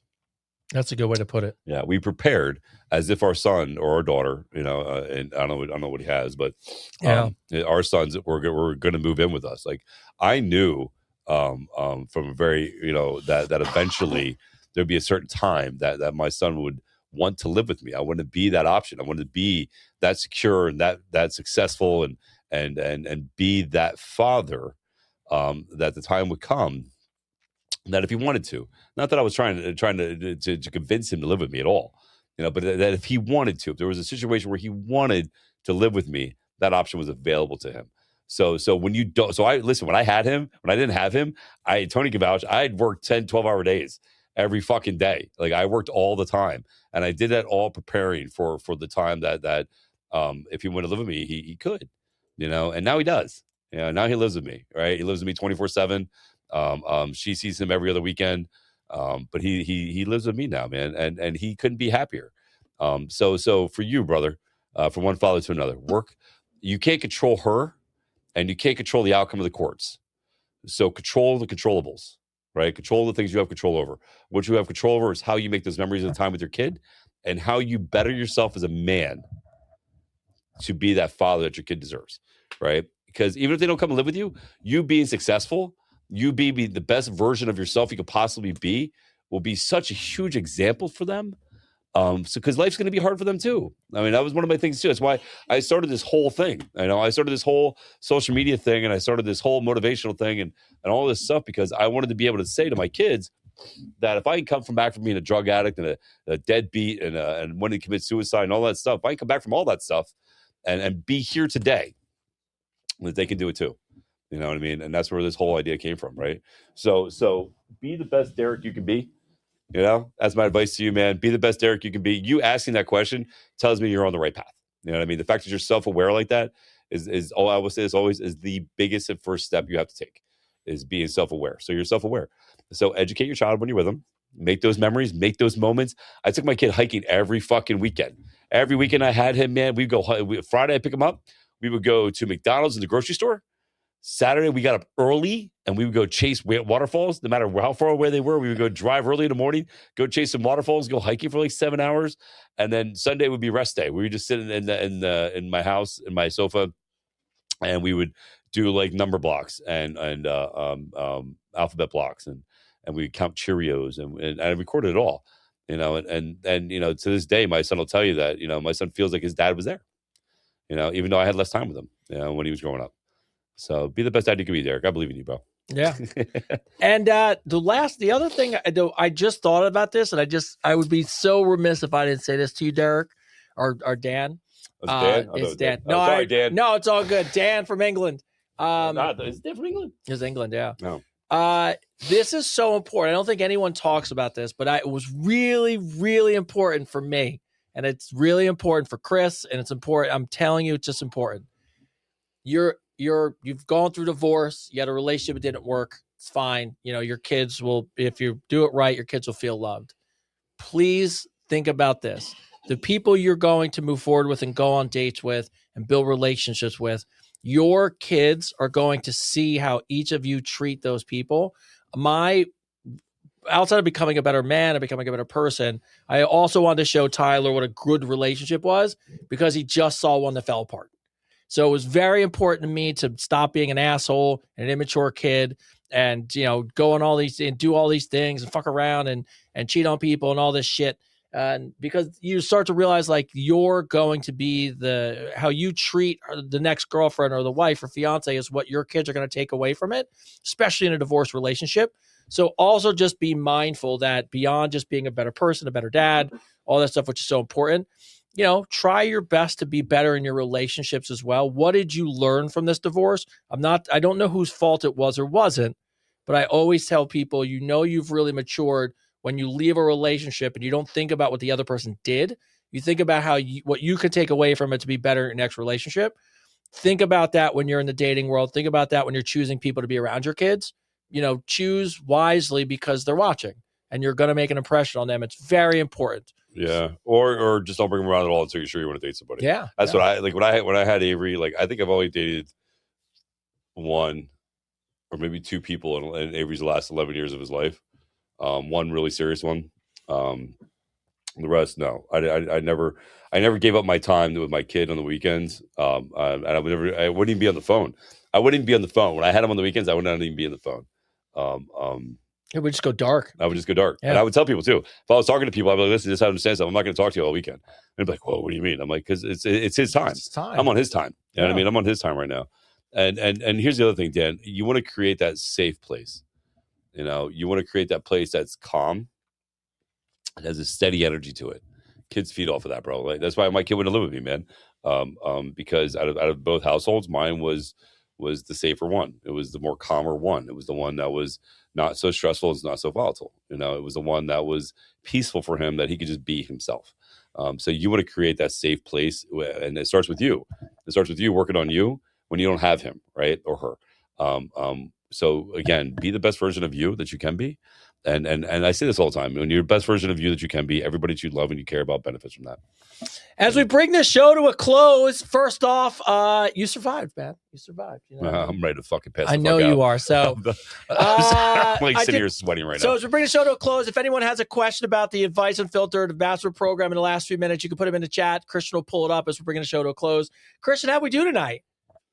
I feel we got back on track. I feel like now we got out of this. I called it the whore holidays. Where every that was fucking good. question was about some fuck up date thing, and now we're back to people really needing some help. True. But how'd we do tonight? Did we do all right? Oh, you did great, guys. Although I do love those fuck up stories. They're good. They're great. Great. I'm glad we've got a lot of people coming back to normal stuff. We'll just go with a couple funny ones in there, but we went off the rails for a couple of weeks. But So, yes, if you have any questions about the ambassador You know, we're program, gonna bring bring- it up.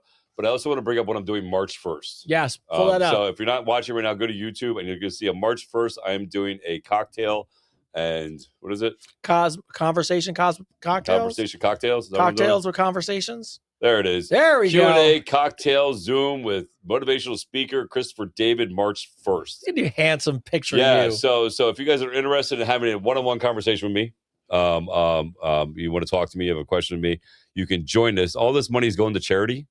It's a big charity event to help people out. Does it say what charity is for on there? Let's see. There's limited tickets available. Profits will go to Cedars Can Support to help cancer patients. and Okay, their so yeah, this is for families. cancer patients. Awesome. So listen, if you want to help cancer patients and you want to talk to me, March 1st, I will put this on my social media. We're going to clip this and put this on social media. March 1st, I will be on a Zoom. You'll be able to join the Zoom for cocktails and conversations with me. I believe it's $79. I believe. Who's is there a host for it? I don't know. They asked me to do it. I said yes. Oh yeah, so if hosting you it. I was like, Well, no, I was this is saying, what I said. I didn't know if you were just like if it. Like, I'm assuming the organization put it together. Yeah, the organization Yeah. put it together. They reached out to me. They want to know if I want to help some cancer patients, and stuff like that. We want to raise money for cancer. So again, this is a Q&A cocktail Zoom with me, and the name of what's the name of the?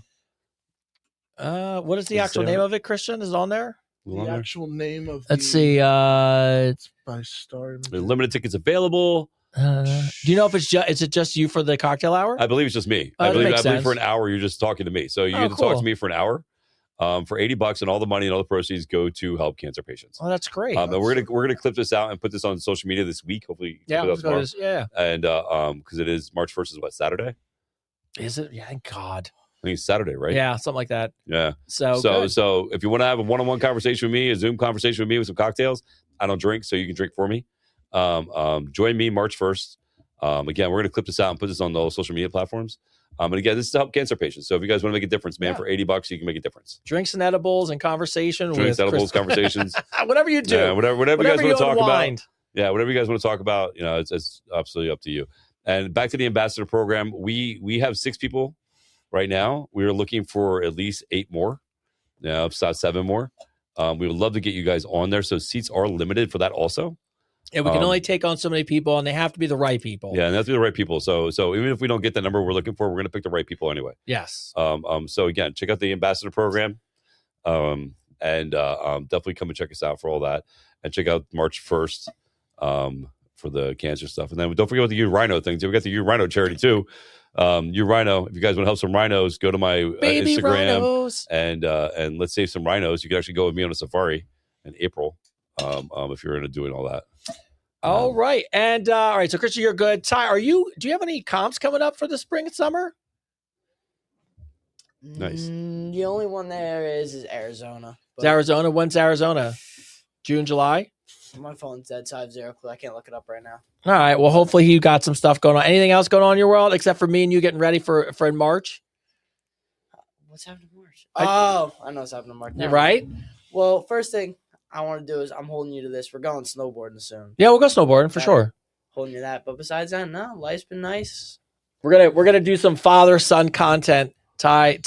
I'm gonna show Tyler that that my abs are gonna be better than his. So that Nice. hasn't been true since I've had abs.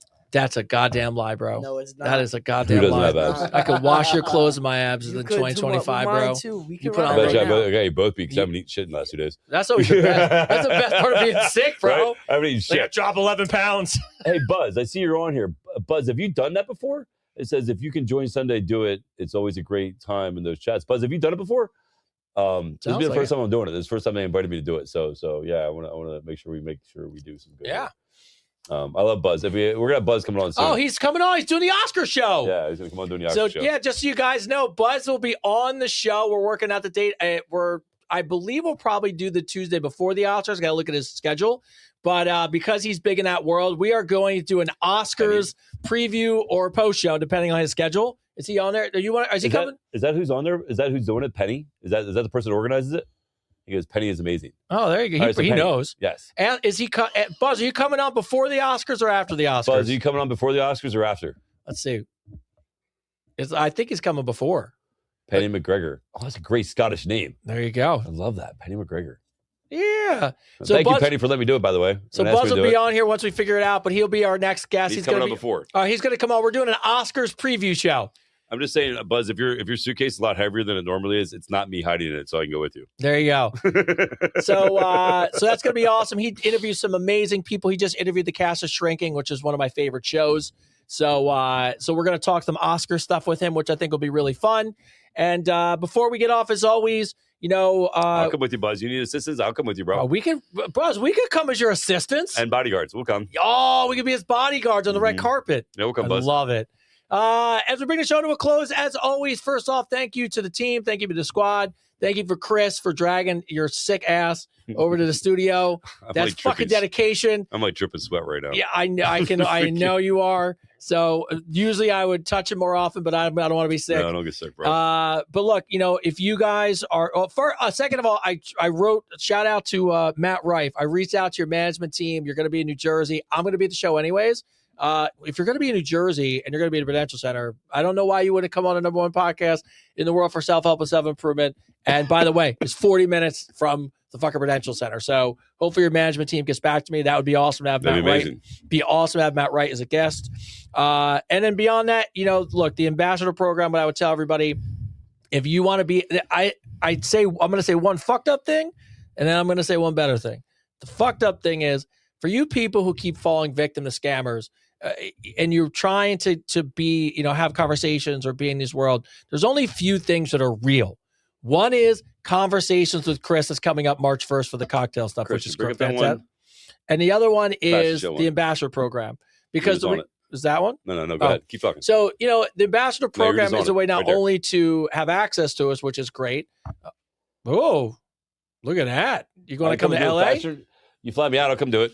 So, yeah, we'll go to LA. I'll go to LA. I need to go out there anyway. So if you want to fly me out, I'll do it. Oh, I have a new thing for us out in LA that you'll be really excited I about. love new things. It's it has to do I with feel like I'm dying in this chair. lots of cameras. I feel like I'm But, just slowly slouching in the chair. But if you really are going to spend the money for scammers, you might as well get some fucking help. Right. Tired of people giving money to scammers when you could just actually have access to it and actually be a better person.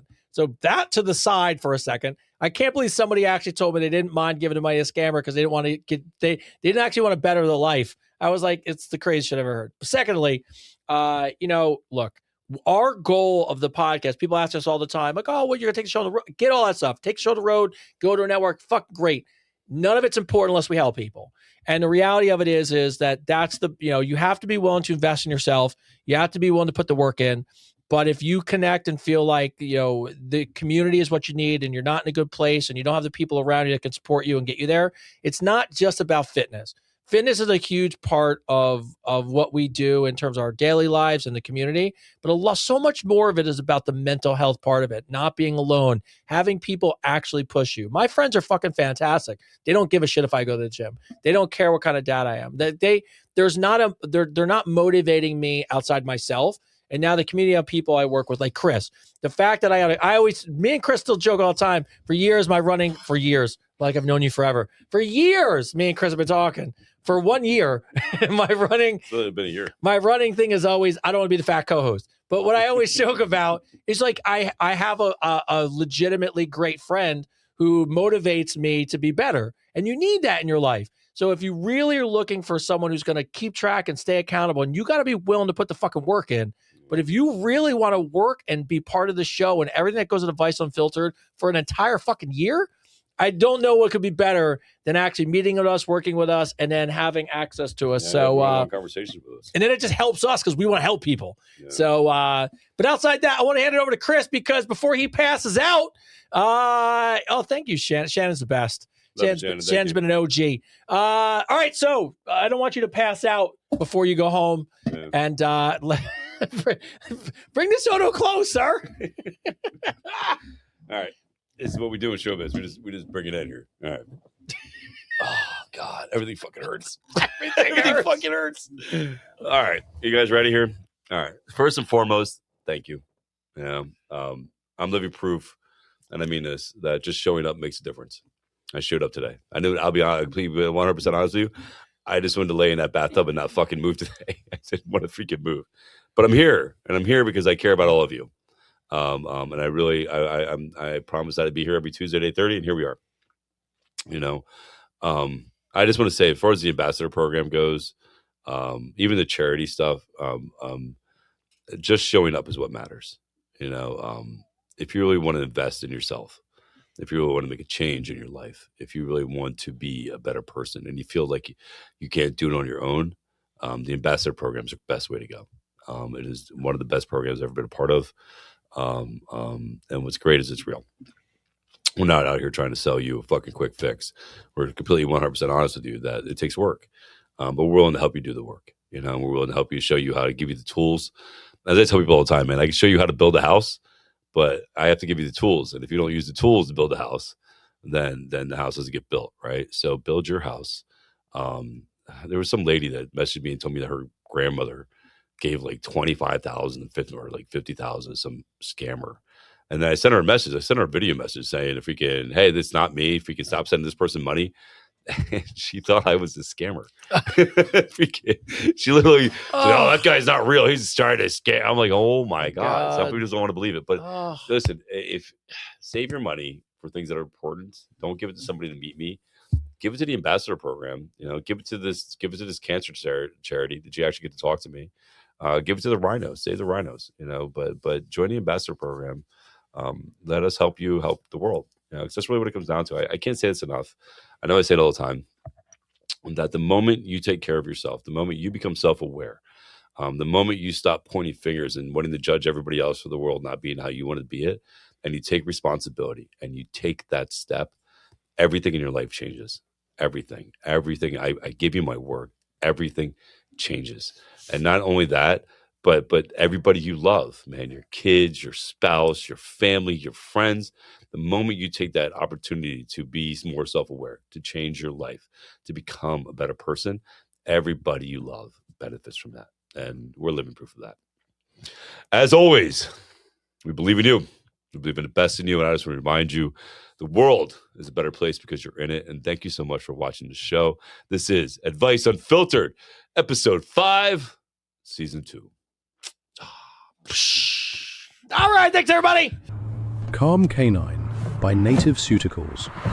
For those anxious moments when shit hits the fan or you run over a cat. Use the promo code AUF for 10% off your next order. Advice Unfiltered and Calm Canine. Almost as good together as peanut butter and pumpkin. Advice Unfiltered.